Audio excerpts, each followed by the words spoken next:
When we talk about succession, we're talking about transferring some entity from one generation to another generation.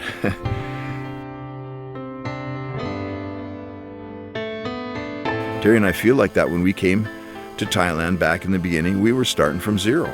And you're thinking, like, why does that have to be? There's been people that have been working there for 250 years as missionaries. Well, because it was all broken. What was broken was the lines of succession. You don't want to break the hearts of the next generation. I mean, that actually happened to Terry and I. Back in the day, we were part of a church, an Apostolic Church. Apostolic in nature, not in name, but it was very apostolic. Our pastor was a total apostolic church planter. We were planting churches all over the place. And the idea was, it's actually the promise or the commitment that was made, kind of like Rick Warren did, I'm going to be with you through this thing, was that we would all become like ordained ministers and become leaders in the ministry. And then as time went on and things kind of changed, we were already in Thailand by then, but the thing kind of fell apart. And there was a lot of broken-hearted young men and women, I'll tell you what. I mean, not outwardly broken-hearted, but just, pitwang. As we continue, and you think about it, that ministry has broken down. Potential is lost when relationships are broken, when that line of succession is broken.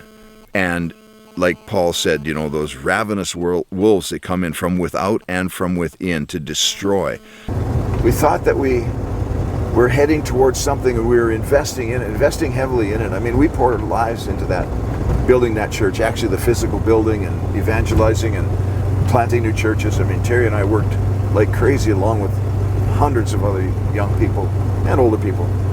And then in the end, that didn't materialize. And if that happens, then a line of succession is broken. That basically what happens is you have to start all over again. And so we had to start over again in Thailand. On that note, starting over again, you think, why at this day and age should we have to pioneer a ministry? Well, it's because others have broken. I mean, we first tried to go with a Pentecostal denomination. And they rejected us.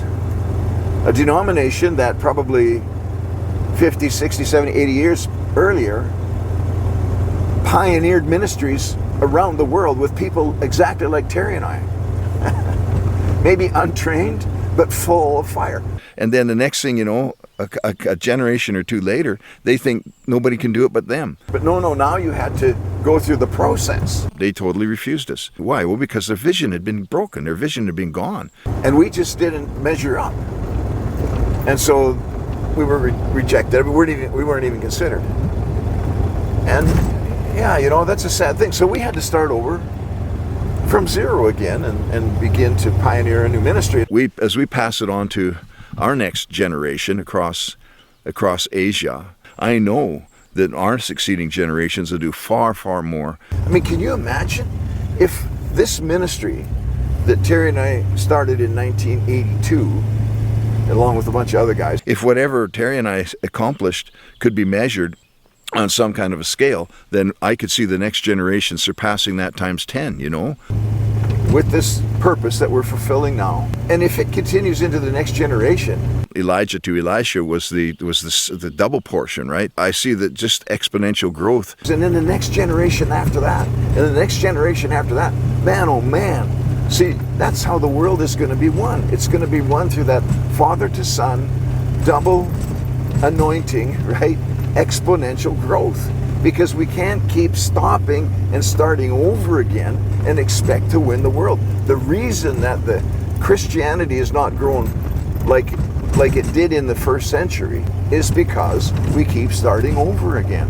In the future hundreds of years, if Jesus doesn't come back in the meantime, there are going to be leaders around the world who probably don't remember me and don't remember you. The next generations come with new wisdom, new boldness, new ideas and possibilities that are just beyond whatever we could have imagined in the first place. But the very same principles of passion and leadership that we've developed in our lives are at work in their lives. It's a succession that's being built on the work that we did as pioneer apostles. It's because it's been passed on from generation to generation. The mistakes that you'll see in succession or so-called succession are people that think that You know, they have a legacy to pass on. They have a reputation to pass on. Or let's just call it what it is, fame. You know, I want to keep my fame, keep my name out there. See, that's not what we're passing on. And if we have that wrong idea, we'll have the wrong approach, we'll have the wrong result. What a beautiful place. And it's infested with bugs that are going to eat you alive.